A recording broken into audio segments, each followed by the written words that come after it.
And if you could, you obviously played at high levels of college football. What was it attracted to you about Florida State? What attracted you to Florida State coming off of the season they just came off of? Yeah, I think for me, my portal experience was a little different than probably a lot of guys, just because, you know, I was going to go back to Wake Forest, and I was ready to go back to Wake Forest, but then our head coach, he resigned, and, you know, that kind of threw me in a loop and kind of put me in a, you know, kind of a pressure cooker where I felt like I was late into the portal, and, you know, kind of, I feel like it's normal to just have nerves in that situation where it's my first time in 5 years where I didn't have, you know, a sense of home and, like, know exactly where I was going to be. So, you know, I weighed all my options, and, you know, talking to Coach Norvell, Coach Malzahn, Coach Hand, getting down here and visiting, you know, I felt like it felt like home to me, and it felt like home to my parents. They embraced my parents and myself, and, you know, right away I felt like it was a good fit. And, you know, I think that you look at what Coach Norvell's done here at Florida State in the past. I've been in the ACC for 5 years, so I've been able to watch Florida State from afar. And obviously last year was, you know, not great, but I mean, just a year ago they were undefeated.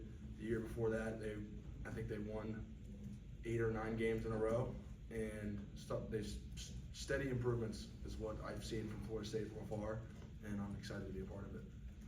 I'm gonna go up front here to Chris. Thank you.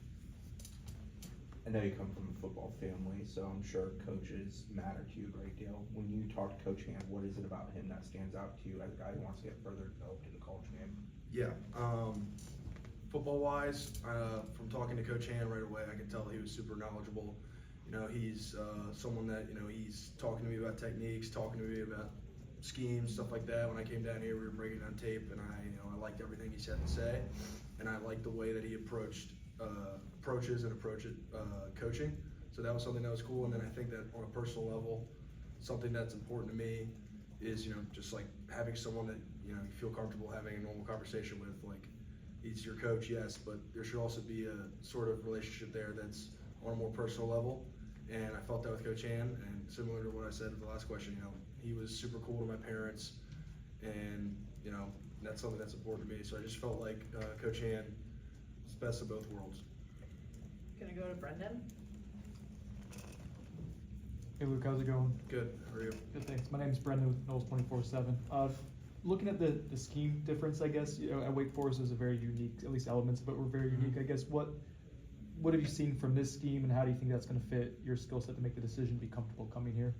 Yeah, Wake Forest is different. Their offense was different. You know, the slow mesh, everyone likes to talk about it.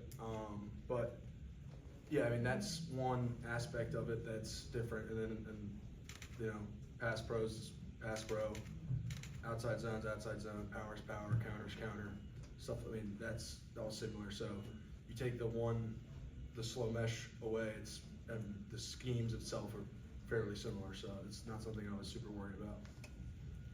Gonna go in the back to Jordan. Hey Luke, Jordan Silversmith, Tomahawk Nation. You mentioned finding a new home. How have you acclimated to both the new locker room, the new coaching staff, and also just Tallahassee in general? Yeah, I think that getting here, something that was super important to me was, you know, making friends on the team and, you know, immersing myself into the culture of the locker room. And it's something new for me. I hadn't done it in 5 years. I did it when I was a freshman at Wake Forest, but I hadn't done it, and now I'm 23 years old, so it's a little different. And I'm sure it's hard for guys that have been here to welcome in a transfer, but honestly, they've been super welcoming. The O-line room's been super welcoming to me. Everyone's, you know, welcomed me with open arms, and something I really appreciate. And I think that made the transition for me a lot easier. Gonna go to Ira. You know, historically, offensive line play is just there's always been so much talk about continuity and guys developing that chemistry over years. And but in college football now, it almost seems like impossible. How have things gone so far with, you know, bringing in these other transfers and then the returning guys kind of coming together? Yeah, I mean, I think, you know, we get together, we do drills, stuff like that, and, you know, that's kind of the start. I mean, it's January and you're not practicing and stuff like that, so it's hard in that sense. But, you know, getting together, doing drills, lifting together, being around each other, that's kind of the start of building continuity, I think. I think it's a process, and I think that once spring ball gets here, that's the time where you really can start, you know, ironing stuff out. So I think that'll be a big time for us. this spring, but for now, I think that the biggest thing is just being around each other, getting to know each other, doing what we can, football-wise, and, you know, just more importantly, just bonding on a personal level. Have time for a couple more, we're gonna go up front to Chris. I realized I didn't introduce myself last time. Chris Nee with Knowles 24/7. Is the plan to solely play center here, and as a center, having a lot of history there, how different is it snapping at different people, or is there a carryover regardless of who's behind it? That's not really something I really think, I mean, I guess it's not different who you're snapping to, I guess it's just different who's playing quarterback and how they operate, that's probably the biggest difference, but, you know, I played center for my whole career, I played a little bit of guard too, so I mean, it's whatever I'm needed at. I think I'm a good center, and I played center in the ACC for a long time and done it at a pretty high level, so I'm comfortable there. And if they need me to play guard, I feel like I can do that too, and I've done that before in the ACC. So it's whatever Coach Norvell, Coach Malzahn, and Coach Ham think is best for the team. Gonna go to Brendan here, we got time for a few more. Can you talk about your relationship with Tommy Castellanos? I guess, did you guys talk during your recruiting process? And obviously you're together now, I guess, how's that relationship been so far? Yeah, Tommy, Instagram, DM'd me when I went to the portal and was like, come to Florida State. And I was just like, all right, we'll see what happens. And then I committed, and then we started texting right away. And, you know, through that, you know, he's helped me when I was moving in. He was already down here, so he helped me move in, stuff like that. Was checking up on me, making sure I felt comfortable, stuff like that, so that was cool.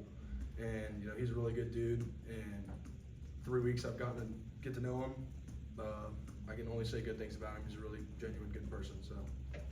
Alright, we're gonna go to the last one for Aslan. Aslan Benjamini with thewarchant.com.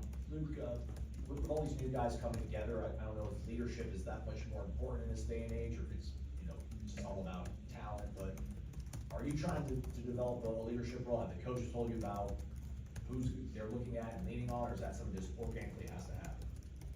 Yeah, I don't think, like, leadership can be faked and stuff like that. And I think as a new guy, first thing you have to do is build trust if you want to be a leader.